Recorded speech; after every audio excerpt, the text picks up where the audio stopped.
में संगठित अपराध के लिए कोई स्थान नहीं है। हमें मध्य प्रदेश को आंतरिक सुरक्षा का आदर्श प्रदेश बनाए रखने का लक्ष्य लेकर चलना है। ये बात मुख्यमंत्री डॉक्टर मोहन यादव ने शुक्रवार को कुशाभाऊ ठाकरे अंतर्राष्ट्रीय कन्वेंशन सेंटर में कही। वे आईपीएस सर्विस मीट का शुभारंभ कर रहे थे। उन्होंने कहा कि प्रदेश पुलिस को जल्द ही प्रमोशन की स्वीकृति का समाचार मिलेगा। इसके साथ ही पुलिस विभाग में पर्याप्त भर्तियां की जाएंगी। एडीजी श्री चंद्रशेखर, उपस्थित समस्त वरिष्ठ पुलिस अधिकारीगण, साथी अधिकारीगण, मीडिया बंधु, देवियों और सज्जनों, आप सभी विदित हैं कि वर्ष 2025 मध्य प्रदेश पुलिस के लिए ऐतिहासिक उपलब्धियों से भरपूर रहा है। माननीय मुख्यमंत्री जी, प्रदेश के मुख्यमंत्री के अतिरिक्त हमारे विभाग के मुखिया गृह मंत्री जी भी हैं और आपके निर्देशन में, आपके नेतृत्व में बहुत ही ऐतिहासिक उपलब्धियां प्रदेश पुलिस ने हासिल की है। मैं कुछ जिक्र करना चाहूंगा। नक्सल फ्रंट, आंतरिक सुरक्षा की जो सबसे बड़ी चुनौती आजादी के बाद रही है, वो नक्सल प्रॉब्लम रही है। इसमें केंद्र से एक लक्ष्य निर्धारित किया गया था। पिछले एक साल में बहुत ही सुनियोजित तरीके से कार्रवाइयां हुई हैं, जिसमें माननीय मुख्यमंत्री जी के स्तर से बहुत रुचि की गई, लगातार मॉनिटरिंग की गई। माननीय मुख्यमंत्री जी हमारे अनुरोध पर आज इस समागम में उपस्थित हुए हैं। आपका हार्दिक धन्यवाद सर मैं देना चाहूंगा पूरे पुलिस परिवार की ओर से। आईपीएस मीट के इस कार्यक्रम में अभी हमारे बीच इन्हें संबोधित किया है डीजीपी माननीय कैलाश मकवाना जी, माननीय चंद्रशेखर जी। इस अवसर पर आप सब समस्त वर्तमान, पूर्व, अभूतपूर्व सभी भाइयों बहनों, उनके विभाग की प्रगति भी आना चाहिए, प्रतिवेदन भी आना चाहिए और उत्साहवर्धन भी होना चाहिए। मैं सच में हमारे लिए सारे विभागों का अपना महत्व है, लेकिन पुलिस का जरा अलग ही महत्व है। मैं इसका महसूस करता, आनंद भी, और आप सबको बधाई भी देता हूँ। पुलिस के लोग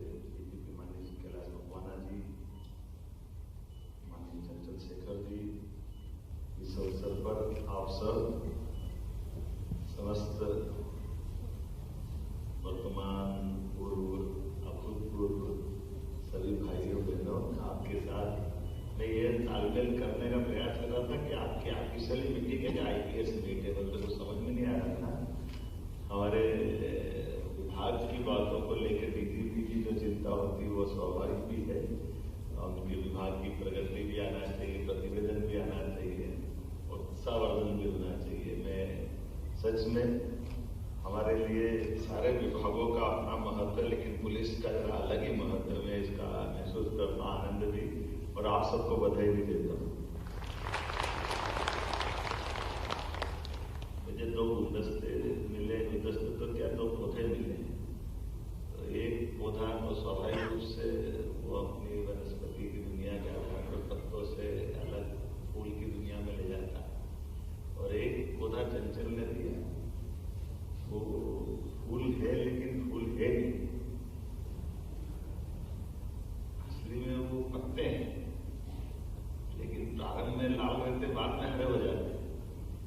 तो मैं ये पुलिस से तालमेल करने का प्रयास कर रहा था कि ये दोनों का कितना अच्छा सुखद संयोग है।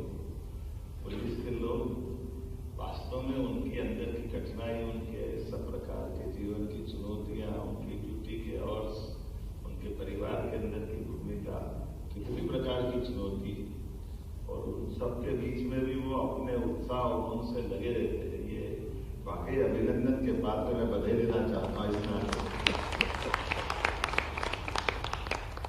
अनुशासन के लिए जब मैं सड़क पे आ रहा था तो बेटी जो संचालन कर रही थी, वो दोनों हाथ एकदम दक्षता की मुद्रा में थी, तो मेरी दीवार चढ़ा ध्यान नहीं गया।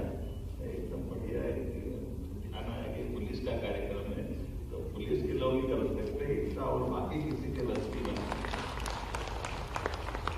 चालान नहीं कर रहा, हाथ इधर चल रहे तो क्या फर्क पड़ जाएगा।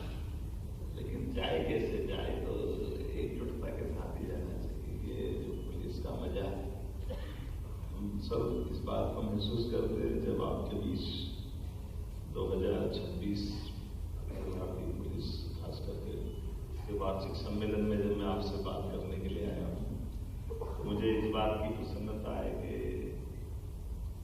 2025 का वर्ष हमारे राज्य के अंदर बहुत, जैसे सच में अभी से बात हो रही थी, वो कह रहे थे कि हमने ये सोचा था कि नक्सल मूवमेंट समाप्त हो जाए, ये असंभव बात।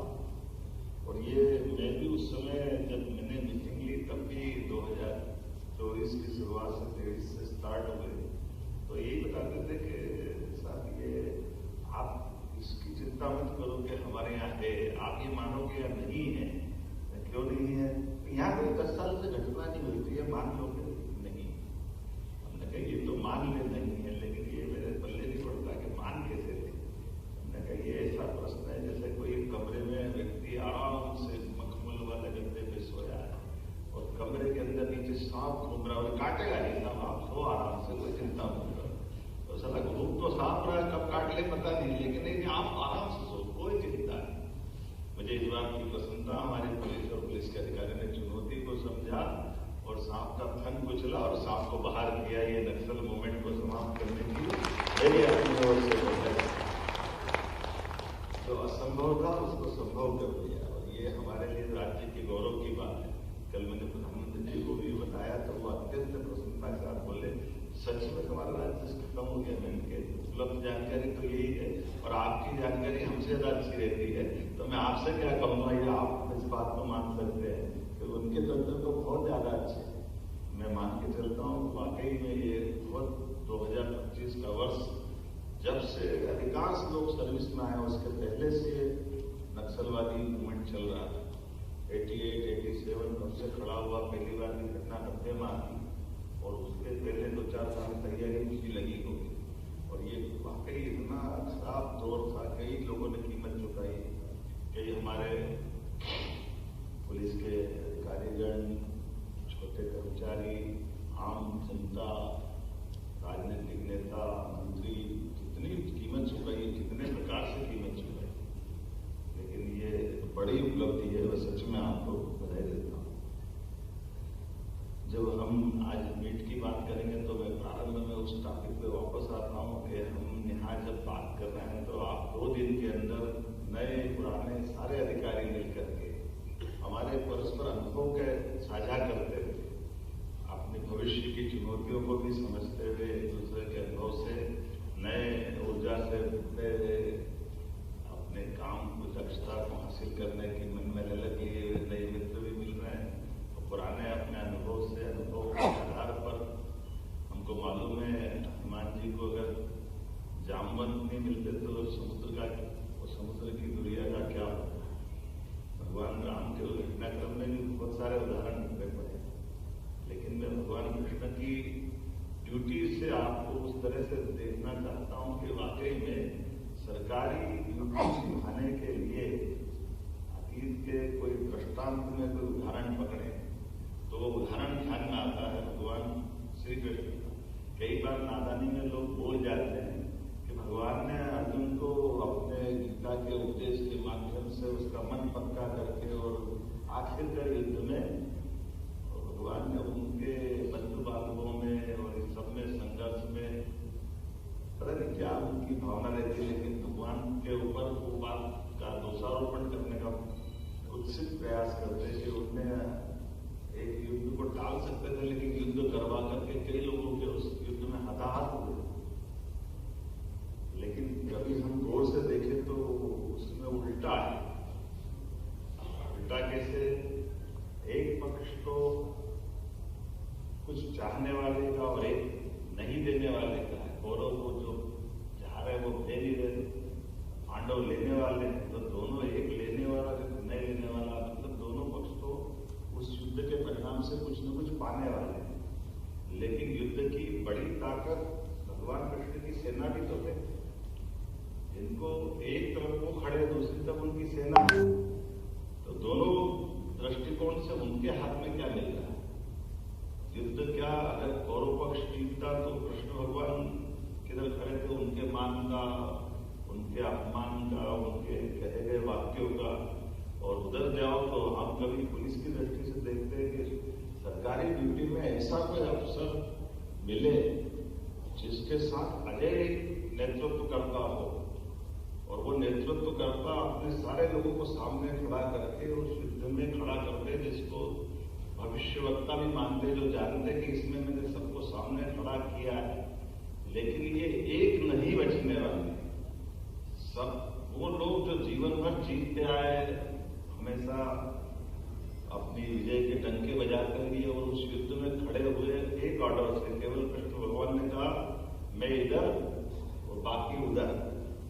और उस पूरे सारे जितने भी विद्वानों से पूछो, वो इतने विद्वान नहीं है, लेकिन ये पूरे युद्ध में हमने सुना नहीं कि भगवान के कृष्ण का कोई एक सिपाही भागा, और ये भी नहीं सुना कि कोई बचा। सब हताहत हुए, सब के प्राण गए। लेकिन एक अनुशासन का कितना उत्कृष्ट मिसाल बनता है कि एक ऑर्डर से।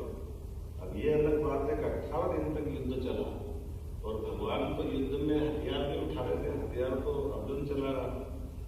ये भी प्रश्न हो सकता है कि उसमें कोई ने तो कहा होगा भगवान हमारे भी तो बाल बच्चे हैं, हमने क्या बिगाड़ा, हमको यहाँ क्यों खड़ा कर दिया, हमको तो छुट्टी दे देते। लेकिन सच में गीता के उस वाक्य पे जो भगवान ने अपने मुखारबिंद से कहा, वो उनके ऊपर बीत गिरे हुए कोई मेरा उसमें से, जैसे अगर मैं कल्पना करता हूँ, कोई मकवाना जी जैसे सामने खड़े होंगे, कोई उपेंद्र जैसे होंगे, सब सामने जिनने काम साथ में करा, और वो सब ऐसे कैसे हो सकता है कि साथ में काम करने वालों का अपने आंखों के सामने उनका उस युद्ध के साथ जोड़ करके एक एक का शरीर छूटे, और उस पे वो निष्पक्ष भाव से खड़े रहे, भगवान कृष्ण के ऊपर बीत कैसे। लेकिन सच में अनुशासन की उत्कृष्ट मिसाल है। इसलिए सदियों से भारत है, हमें अपने सारे अतीत के गौरवशाली पृष्ठों पे गर्व है और आनंद है।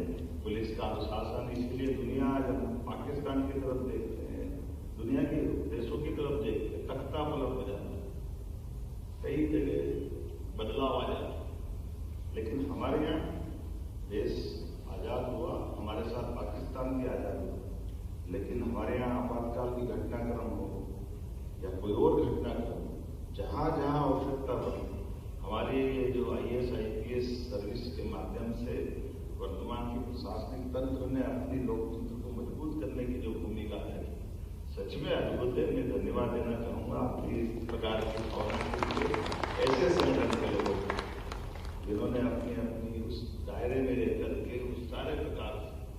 और अब पुलिस की बात करता हूं तो मैं ये भी साइन करके आ रहा हूं कि हमारे द्वारा 12 साल से DSP एडिशनल एसपी नहीं बने। मुझे प्रसन्नता अभी हाल आज के बाद को जल्दी समाचार आएगा कि हमने प्रमोशन का वो रास्ता भी खोला है। 7,500 भर्ती हर साल हम करने वाले हैं, 22,500 पदों की भर्तियां हो जाएगी। आपने ड्राइवर का कहा, ड्राइवर की क्या बात है, भेजवा देना, वो भी कर देंगे, कोई मना थोड़ी है। आप करो तो क्या करेगा। इसी प्रकार से अच्छे कामों को करने में क्या दिक्कत है। मैं आज अपने बीच में से बदलते दौर में जिस प्रकार की चुनौतियां, चाहे साइबर अपराध की हो, महिला सुरक्षा की हो, तकनीकी नवाचार की हो, जन जागरूकता के आधार पर हमारी अपनी अपराधियों के खिलाफ जो सफल मुहिम है, इन सारी बातों से हम दक्षता के साथ निपट रहे हैं। नए कानून लगाने के लिए भी मध्य प्रदेश पुलिस देश के सामने आदर्श रूप से चल रही है। मैं इस नाते से भी आप सबको बधाई देता हूँ, आपका अभिनंदन करता हूँ। आपकी सतर्कता और त्वरित कार्रवाई से राष्ट्र विरोधी ताकतें, चाहे जमात, ये मुजाहिदीन बांग्लादेश हो, ये क्या बोलते हैं PFI, popular front of India, और नाम भी जाने क्या क्या है, इनके नाम लेना ये, लेकिन हम उम्मीद करते हैं कि ये जहाँ से खड़े हो मैं दफन करते हैं। हमारी पुलिस की दक्षता से मेरी अपेक्षा भी है और आप उसमें सफल भी रह गई है। मैं पहले से आशावादी व्यक्त करता हूँ। 2026 हमारे लिए कई प्रकार की संभावनाओं के साथ आपके लिए अच्छे अच्छे प्रकार से दक्षता के आधार पर काम करने